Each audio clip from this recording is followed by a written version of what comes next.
In Maximus, it's in Bangalore, you know that, and the podcast we are recording from Bangalore. So I have lots of patients. So when I talk with them, they have lots of suicidal intentions. So if you are asking me for an opportunity, I think I have already got that opportunity, and that is Dr. Rajalakshmi. How does it feel to dance when your feet don't move? Okay, and if I put my hands into something, then I make sure I finish it. Do students ever look shocked when they realize you're the professor?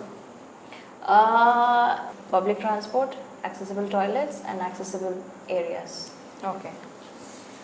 She didn't just bounce back. She rose with gold, grit and grace. Meet the queen of willpower, Dr. Rajalakshmi. She is a real meaning of Porsche with no brakes. Do you remember the exact moment where everything changed in your life? Yeah, that was the flash of sleep that I had. I think it was around 4 o'clock, Okay. 4 a.m. in the morning, early morning. And we just planned to have a small nap. And once we slept, and later when we woke up, and everything was shattered because our car had our car had rammed into a lorry. So, yes, that's how it was. So, do you feel like once Rajalakshmi was like, she was jumping, right? She's very active. Everything at a moment, it's gone. And when you woke up and saw, when you know the level of injury, how was your feeling? See, me being a medico, I knew I was paralyzed the moment I woke up. Yes, it is very devastating because I had my college fest just the day before, and that day evening, the day before evening, I had performed my last dance, which I didn't know it was my last dance. Okay. So suddenly, and you realize now we are not going to walk ever again. So yes, it was devastating. It was like numb, or else a shocking, or anger, or all of a sudden same at once. Okay, it was like because all my friends were also in the car, I was more worried about them than myself initially. Okay. Because I saw like everyone were unconscious, so I was more worried about them than myself. This was the thing which happened at that point of time. Okay. Was there a moment you felt like society had already written your story, but you teared it up and written your own in your way? Yes, there was a time when people think about you the moment they see you on a wheelchair, but that didn't define me. And for me, it's only about what I think about myself and what my family thinks about myself. About me, but I don't consider what the third person or the society is thinking. So there's no question of tearing apart like what they have written about me. But yes, I've always competed with myself to be a better person than what I was yesterday. So there where I stand today. But I've never tried to compete with what someone else is saying, and I'm trying to prove them wrong. No, that's not my point at all. Nice. Let's be real. Was there ever a moment you looked around and said, I'm outperforming everyone and I'm doing it on a wheelchair? As I said, not really, because I don't compete with others. Okay. It's never about others when it comes to my life. It's only about me and my performance or my aims or my goals. So I always try to beat myself rather than beating someone else. That's about it. Okay. After injury, you went back to dental college. What made you to walk into those doors when life told you to stop? When I met with an accident and I got onto the wheelchair, initially for first 6 months I was on the bed, totally bedridden. Okay. So at that point of time I was looking out for my avenues or the alternatives that I could do. So I got onto fashion designing. It was a course for 6 months which I did, and then I did MSc in psychology. Nice. And this is something which I wanted to do even if I was not on a wheelchair. Okay. So I did that, and then later I realized that I have to go back to dentistry as well. Okay. So there where I went back and I did my master's on a wheelchair, and today I stand to be a gold medalist for Karnataka in my specialization orthodontics. Okay, nice. That's what you said. You won gold. You became a doctor. Was it a rage? Was it a purpose or pure discipline? It was a purpose probably, because I have grown seeing my parents who are also doctors, and I've seen the patients calling them as God. Like in Kannada they call Devru. True. So I thought even if I become a doctor, then I might become a god. So that was my innocence at that point of time. But yes, being a doctor is a very noble profession which I respect a lot, and which I've seen my parents, my grandparents, my aunt, uncle, everyone, most of them in my family are doctors. So yes, that was a purpose. Okay. You sat in exams with pain, with fatigue, and mental battle. What made you never to skip? Hard to give up. The thing is, like, I don't put my hands into something which I'm not sure of, okay, and if I put my hands into something, then I make sure I finish it. So whether it is pain, whether it is fatigue, whether it is mental battle, or etc., it is a part of it. So I take them as a part of it, not something which is extra, and I make sure it is finished. Okay. That's Rajalakshmi, if you ask me. Do students ever look shocked when they realize you're the professor? Not really, but more than the students, my patients are shocked. Okay. Because there was a time one day in the clinic, initially in the beginning when I opened my clinic. So one patient walked in and he was like, he asked me, can I meet the doctor? Then I told him that I am the doctor. So he looked little surprised and shocked. But now everyone in my area knows that I am a doctor over there. But yeah, it's more of patients who are a little shocked. Okay. So how do you adjusted your work environment when it comes to as a dentist? You need to be more you need to go little up and do the things. So what changes you have done? I have designed my clinic completely wheelchair accessible. Okay. From the reception to my workstation to my laboratory and my dental chair. So everything is wheelchair accessible. So Okay. I don't find it that difficult. It is actually functional even if nobody is there. So how about in your college? College, it being a hospital, usually hospitals are wheelchair friendly, so that is not an issue. Okay. For me in the college as such. So everything is flat, everything is accessible, So- and we have two separate sections, like the clinics are different and the academic, that is the classes where we take is different. So everything is accessible. I don't find any issue as such per se. Okay, then that's good. So you're not just teaching, dental science to your students. You're teaching resilience to them. And do you really feel that power when you enter into the college?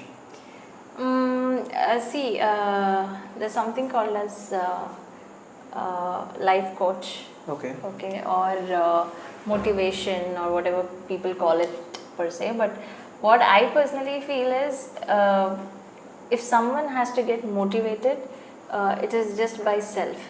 It is not by looking at somebody or listening to something or thinking of something. No, it is, I think it is totally and purely it is about self. Only if the person is willing to do that or get motivated, then only that can happen. It can't happen by a session, it can't happen by somebody's talk, it cannot happen by looking at someone. I don't believe that. So do you get bullied in your college as a professor from your students anytime? Bullied? Yeah. No, I don't think so. Or maybe they're bullying, I'm not sure of that. Okay. But even if they're bullying, I'll accept it. Okay. Because it is a part of life.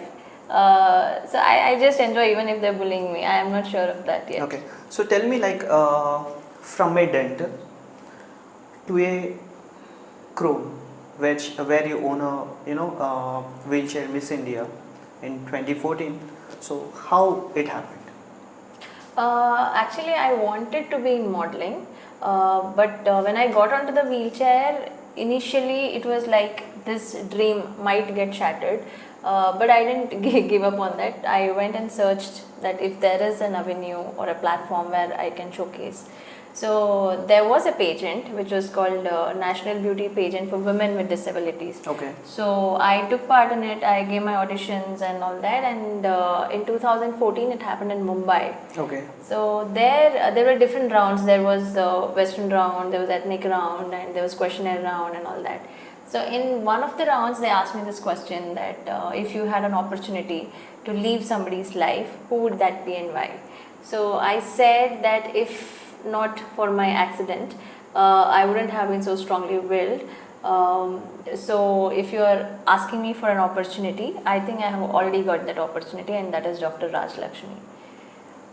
This was my winning answer. Nice. So I bagged Miss Wheelchair India 2014.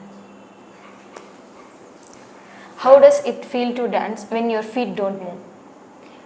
So dance is again self-defined, I feel, because it is not just that if you're dancing on your feet, it is a dance. So it can be a dance by the hands, it can be dance by your shoulders, it can be dance by your smile, you can dance by your soul. So it has different definitions. So I don't find it any different because I am doing what I wanted to do, whether on wheelchair or off wheelchair. So Yeah, really good. How was your table tennis journey has started? actually, I was a district level player when I was able body. That was before accident Okay. in my 10th standard. And post accident, I had left it off. But I always try whatever I can Okay. on my wheelchair. So, like when it comes to being a dentist, or it comes to being a model, or comes to being a gold medalist, or whatever. So I wanted to try sports back again. So I had tried different sports like basketball, lawn tennis, Okay. but I felt table tennis is where I can shine better.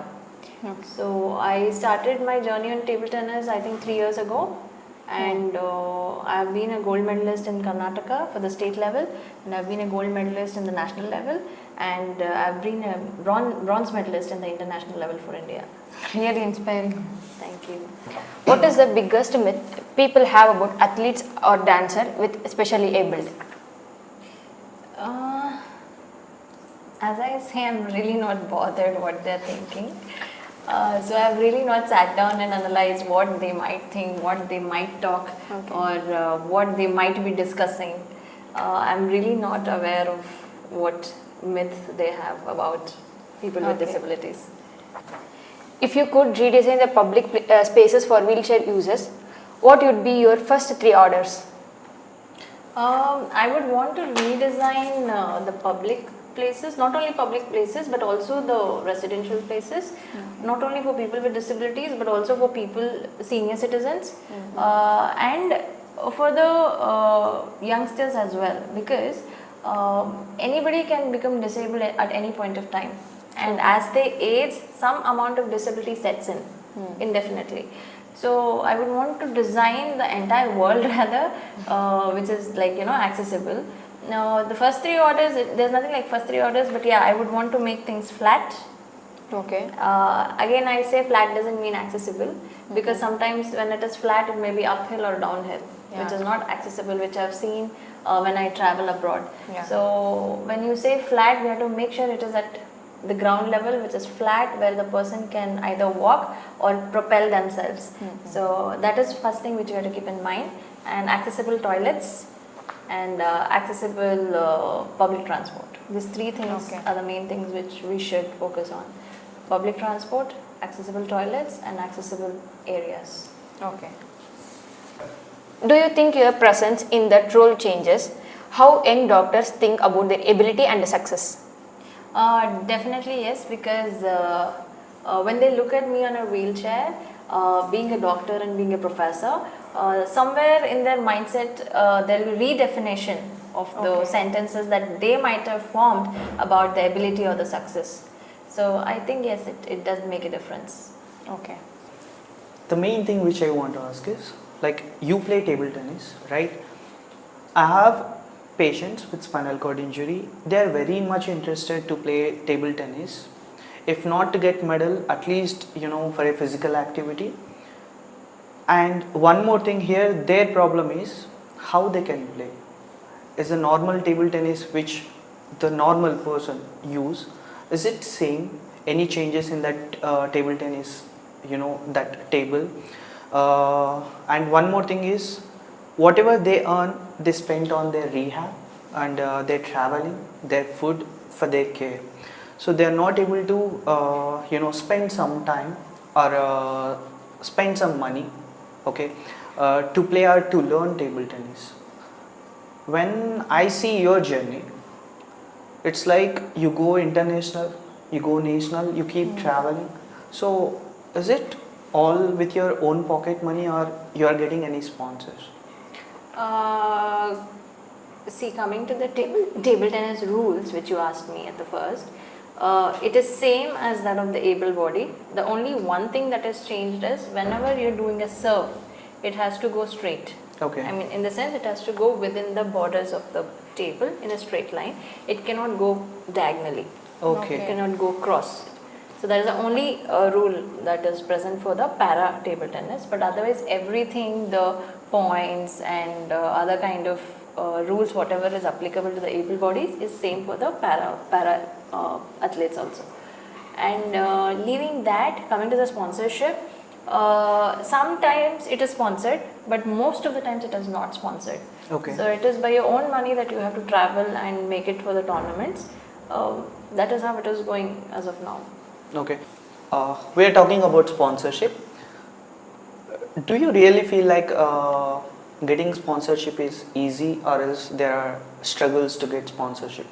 Definitely it is difficult. Okay. Because unless you have very good international medals, maybe in Asian Games or in Olympics, it is very hard to get a sponsorship. Yes, it is difficult. But it's not impossible though. There are some sports enthusiasts who are available or present who may be interested in sponsoring people. But yeah, as such, it is a challenge. Nice. Okay. So the interview is going very, serious manner. So let's have little fun in that. So Okay. we'll start rapid fire segment. So first thing that comes to your mind when I say wheelchair? Best friend. Success, Self-defined. fear, Self-defined. love, Self-defined. freedom. Self-defined. Because I feel everyone has their own definition for each of the words. So it is not a dictionary thing. Love is this and freedom is this.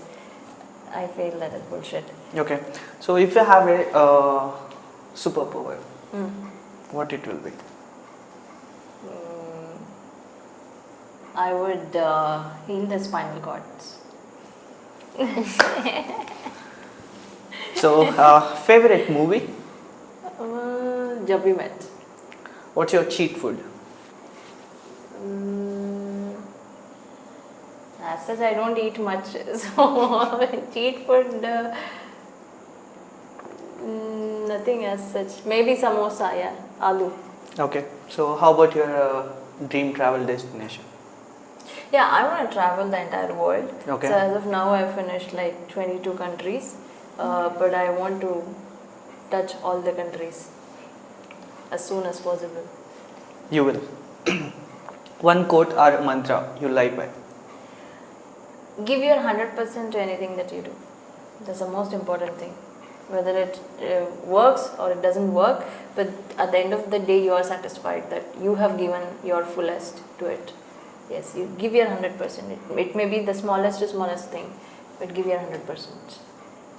If someone watching this in the sitting in a dark room thinking my life is over, what do you want to say to them right now? It would be a stroke patient or spinal cord injury or a common people.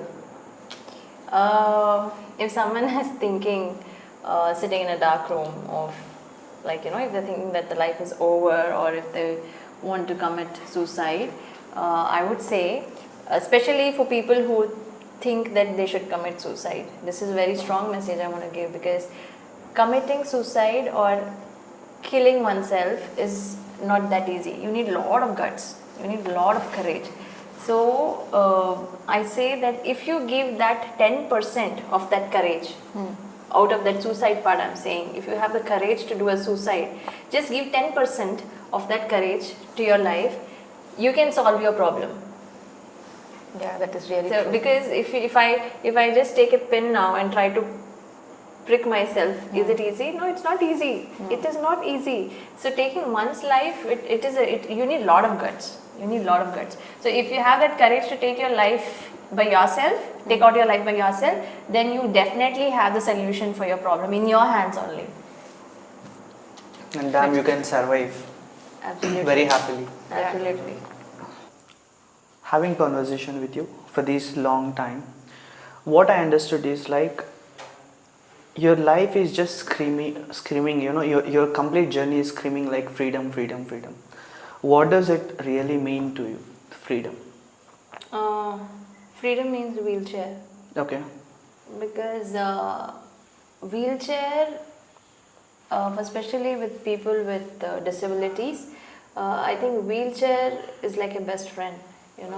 It gives you so much of freedom to be what you are, to do what you want, and to go where you want. So yes, for me, if you ask me what is a wheelchair, I will say it is a best friend. It gives me freedom. It gives me the dignity of life, and I really thank whoever invented the wheelchair.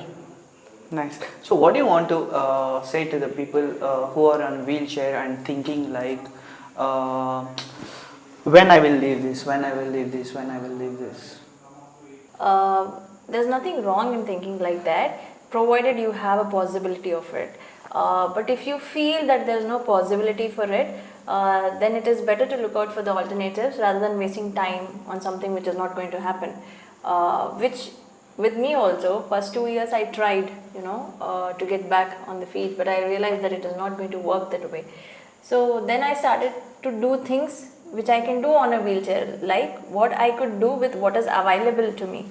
So yeah, I would suggest that rather than wasting time on something which is not going to happen. But I'm not saying at the same time that to lose hopes, because medical science is developing every day, each and every day. So you never know, you might have a solution in future. So we should not lose hopes, but we should be smart enough to know where to invest time and energy. Exactly. So, in Maximus, it's in Bangalore, you know that, and the podcast we are recording from Bangalore. So I have lots of patients.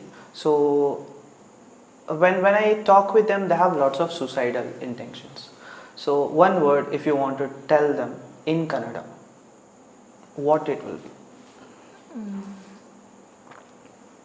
It should be very louder, because if I tell them it's okay hero, nothing to worry, okay, you will be okay, the thing is for them their mentality will be like, you have two legs sir, you can tell me easily, okay, but if you tell, there is a real meaning to that. That's why I'm asking you. ಒಂದು ಧೈರ್ಯ ಗೆಡಬೇಡಿ, ಇನ್ನೊಂದು ಆತ್ಮಸ್ಥೈರ್ಯನ ಯಾವಾಗಲೂ ಇಟ್ಕೊಳ್ಳಿ. So ಇದು ಎರಡಿದ್ರೆ ಅಂದರೆ ಒಂದು boldness, ಇನ್ನೊಂದು self confidence, ಇದು ಎರಡಿದ್ರೆ you can win the world. Perfect. So do you think this is your beginning of your journey or life? I still feel it is unfinished. I wouldn't say it is the beginning, Yeah. but it is unfinished. So we know Dr. Rajalakshmi, she's a doctor, she's a professor. You have your own clinic, you practice, separately, and you are a gold medalist. You are a wheelchair Miss India and Miss World, table tennis player, and you do dance. So is there anything new is coming? As of now, no. Okay. But I just got married, so I'm looking ahead with my marriage life. But apart from that, as such, yeah, not as of now, I've not planned anything yet. Nice. Okay. Can you share something about Maximus? I think it was last year that I first time visited Maximus, Yeah. and I was really happy because it was like a place which was very much equipped for people with disabilities. And inside, when I went, I saw that they had a lodging as well. which is like very much important because people are coming down from different places from the country. So you actually need that lodging part of it, which is very well placed. And apart from that, when I entered the workstation of Maximus, they have many new equipments which I had not seen before in any other rehabilitation centers. And more than that, I like the team because whatever facilities you have, that is not enough. You need a very strong team to build that place. So Maximus has a team wherein they focus on an individual at a very ground level is what I observe. That is true. Because it is they don't focus only on their disability or the problem part of it, but they also focus on their personal life, their family life, their mental health, their physical health, and that is exceptional, you know, because you don't find this kind of interest in many institutes. So I really appreciate Maximus Thank you, and thank Saddam and his team for such kind of interest, which actually will help people recover faster. Yeah, that is true. Yeah. Yeah. Thank you so much, ma'am. Thank you. Thank you. Thank you for sharing, ma'am. Thank you.